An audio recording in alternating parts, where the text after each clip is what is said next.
J'ai exploité une faille de sécurité pour traquer minute par minute la position de chaque Vélib depuis 2 ans, et j'ai analysé plus de 100 millions de trajets pour répondre de manière scientifique à la question suivante.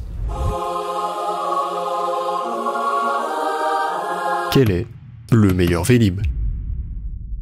Bon, j'imagine que ma démarche peut soulever certaines interrogations, et je vais donc commencer par y répondre.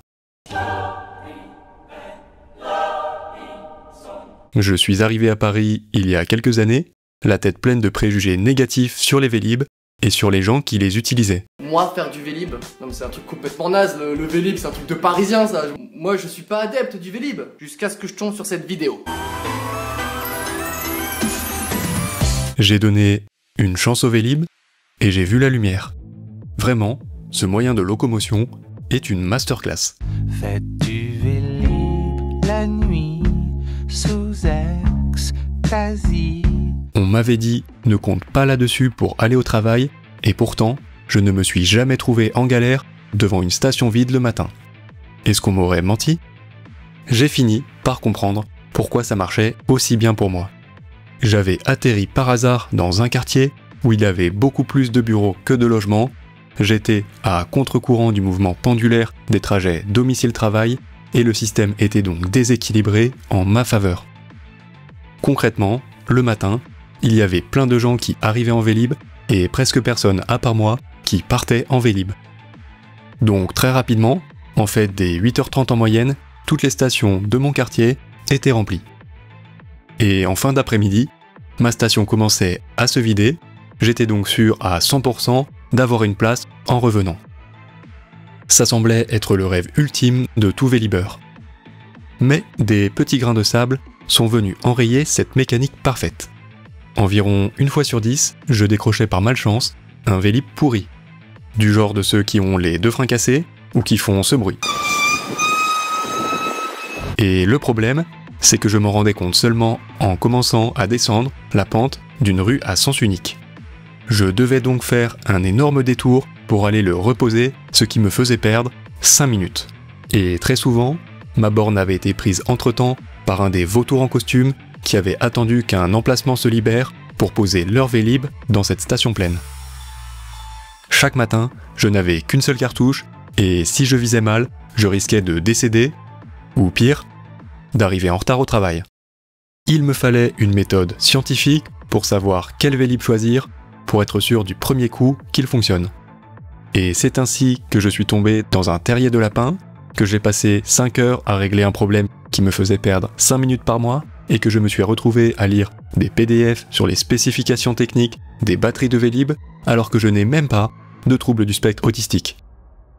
Oui, mon problème est très spécifique. Mais si j'en parle, c'est parce que la solution que j'ai trouvée peut donner un avantage à n'importe quel utilisateur de Vélib. Bon allez, on rentre.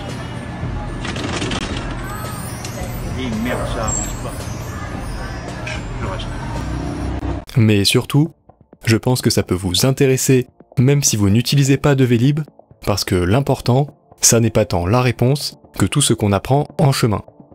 Et ce que j'ai découvert, justement, avant de vous le montrer, je dois répondre à une deuxième question que vous êtes en droit de vous poser à ce stade. La vraie question est la suivante. Cette pratique était-elle légale? C'était parfaitement défendu de faire ça. Suivre à la trace les déplacements de 400 000 Parisiens pendant 2 ans, est-ce que c'est légal? Alors moi, j'aurais tendance à dire que c'est pas autorisé, mais que c'est pas interdit non plus. Mais pour des raisons juridiques, je dois préciser que cette vidéo a un but strictement instructif et divertissant. N'utilisez pas cette méthode pour savoir à quelle heure vos collègues partent de chez eux le matin. Il ne s'agit pas de piratage, mais de récupération en masse de données librement accessibles. Vélib peut en restreindre l'accès en 5 minutes, et je ne leur en voudrais pas le jour où ils le feront. J'aime beaucoup les Vélib, ainsi que Anne Hidalgo. Maintenant que tout ça est dit, on peut passer à la première étape de ce projet, à savoir bien sûr, la récupération des données. Si vous vous intéressez à ces questions, vous savez sans doute que Vélib a mis en place une politique d'open data, rendant accessibles publiquement des données mises à jour en temps réel sur l'état du système. Il y a des gens qui s'en sont emparés pour faire des choses plutôt sympas, et je pense par exemple au projet Vélib.nocle, donc big up à lui. Il faut toujours se rappeler qu'on est debout sur les épaules des géants. Cependant, Ces projets se heurtent très vite aux limites des données fournies. L'API publique de Vélib donne juste accès chaque minute au nombre de Vélib, électriques et mécaniques, par station. Donc, quand vous voyez sur le site de Nocle le nombre total de trajets par jour, c'est juste une estimation minimale basée sur les variations du nombre de Vélib par station. Et ça d'ailleurs, il l'explique très bien, les données sont mises à jour chaque minute, donc si dans cet intervalle, un Vélib arrive et un autre repart d'une station, le solde est neutre et un trajet n'est pas compté. Et puis, on ne peut pas savoir le nombre total de vélos dans le système, puisqu'à chaque instant, il y en a toujours une partie qui sont en circulation et donc qui n'apparaissent pas dans les stations. En tout cas, pour ce que je veux faire, ces données ne sont pas du tout suffisantes. Je veux aller beaucoup plus loin, et pour ça, il me faudrait déjà être capable d'identifier chaque Vélib individuellement. Et ça tombe bien, parce que cette information, eh bien, elle existe. Quand on ouvre l'appli officielle de Vélib, on obtient une liste des Vélib dans chaque station, identifiée par leur numéro unique.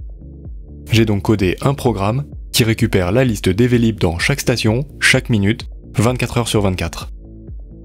Je m'attendais à vite me faire bloquer, mais étonnamment, ça fait 2 ans que ça tourne, et la Vélopolice n'est pas encore venue casser ma porte, j'en déduis donc que je ne fais rien de répréhensible. Mais la vitesse de ce flux primaire de données, elle est surtout difficile à gérer de mon côté. Chaque seconde, je récupère les infos de plus de 300 Vélib.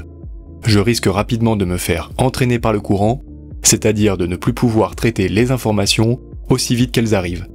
D'autant plus que mon programme doit tourner 24 heures sur 24, et comme j'ai la flemme de payer un serveur pour ça, je l'ai mis sur un Raspberry Pi, un nano-ordinateur que j'ai acheté 10 € et que j'ai branché dans un coin chez moi.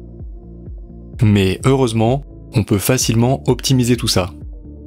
La liste complète des Vélib que je récupère varie très peu d'une minute à l'autre, parce que seule une petite partie des Vélib sont décrochés ou raccrochés chaque minute. Je peux donc faire passer le flux de données brutes dans un programme qui compare la liste de chaque nouvelle minute avec celle de la minute précédente et qui enregistre uniquement les changements. Et à partir de là, à chaque fois que quelqu'un décroche ou raccroche un Vélib, l'information est enregistrée en temps réel dans ma base de données. Ça veut aussi dire que je peux voir passer n'importe quel Vélib dans la rue et savoir précisément de quelle station il est parti et à quelle heure. Et identifier chaque Vélib individuellement, ça permet aussi de les compter précisément pour savoir si Big Vélib nous ment sur les chiffres. Si on regarde sur une période de 2 mois, on voit que c'est assez stable, avec un nombre total de vélos toujours au-dessus de 20 000, ce qui correspond bien aux chiffres officiels. Mais cette stabilité cache en réalité de grandes variations, car chaque jour, beaucoup de Vélib disparaissent. Qu'est-ce qu'ils m'ont fait? Et pourtant je l'ai bien sécurisé avec le cadenas. Chaque jour, il y a entre 250 et 700 disparitions, c'est-à-dire des Vélib qui ne sont pas détectés en station pendant plus de 24 heures. Pour garder le nombre total de Vélib disponibles toujours proche de 20 000, les disparitions sont compensées par des injections. On voit que contrairement aux disparitions qui sont aléatoires, elles suivent un rythme hebdomadaire régulier, ce qui montre l'activité de travailleurs employés par Vélib. Il faut savoir que la très grande majorité des disparitions ne sont pas définitives, et la plupart des vélos disparus réapparaissent dans les jours suivants, après avoir été retrouvés ou réparés par les techniciens. On voit bien sur ce graphique des pics très nets du taux de disparition à 22h et à 3h du matin, qui correspondent sans doute au moment où ils passent récupérer les Vélib défectueux. Mais ces disparitions ne concernent qu'1% des Vélib chaque jour. Quand un Vélib disparaît d'une station, il est, dans l'immense majorité des cas, détecté à nouveau dans une station moins de 3 heures plus tard. C'est tout simplement ce que j'appelle un trajet. Et je peux facilement reconstituer une liste complète de tous ces trajets, avec leur station de départ et d'arrivée, leur durée, leur distance et leur vitesse moyenne. En analysant cette liste, j'ai vite remarqué un type de trajet un peu spécial que j'ai appelé le boomerang. Le boomerang primitif, celui qui armait les fiers guerriers australiens depuis la nuit des temps. Un boomerang, c'est un Vélib qui est décroché d'une station et qui revient dans la même station moins de 5 minutes après, parce que quelqu'un s'est très probablement rendu compte qu'il ne marchait pas.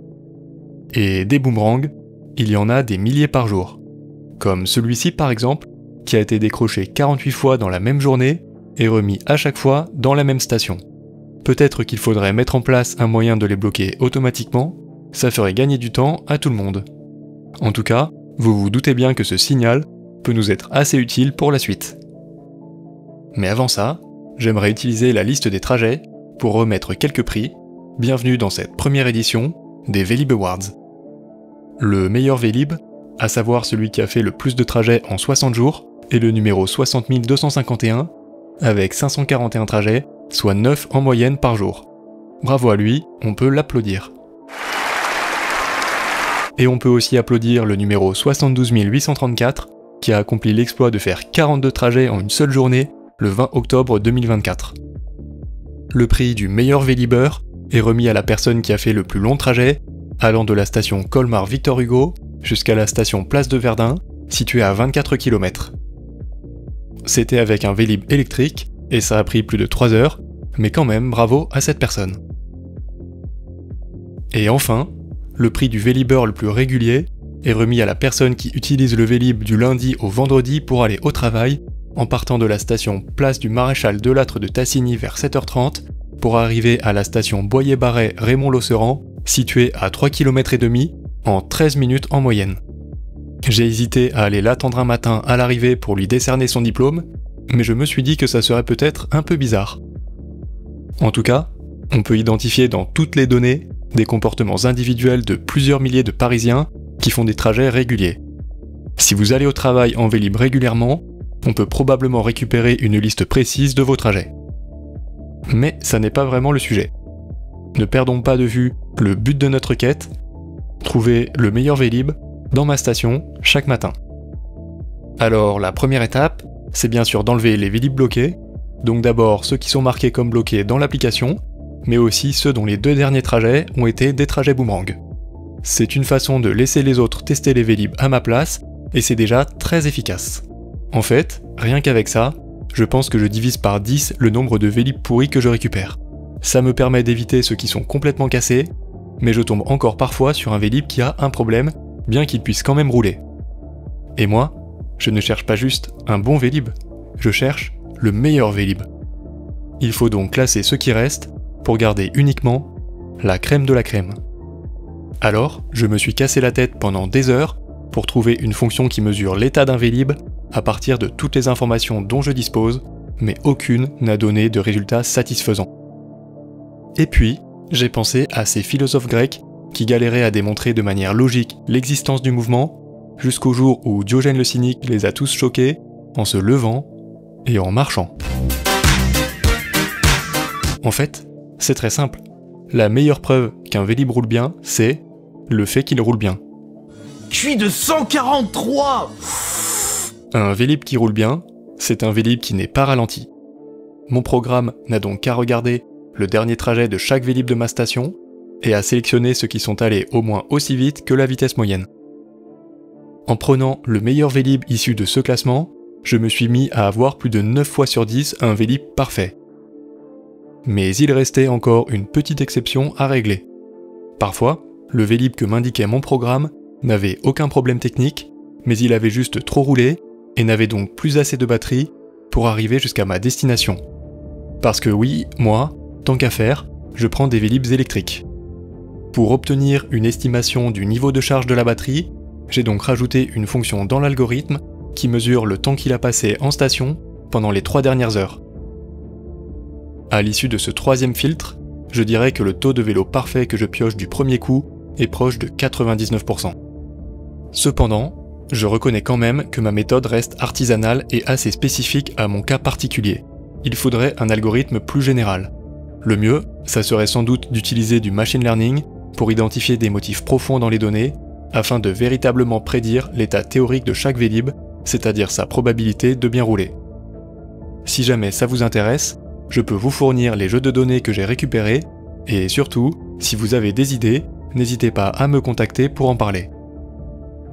Et sur ce, si vous êtes arrivé jusqu'ici dans la vidéo, merci de m'avoir écouté, et à bientôt sur les pistes cyclables. Ciao ciao!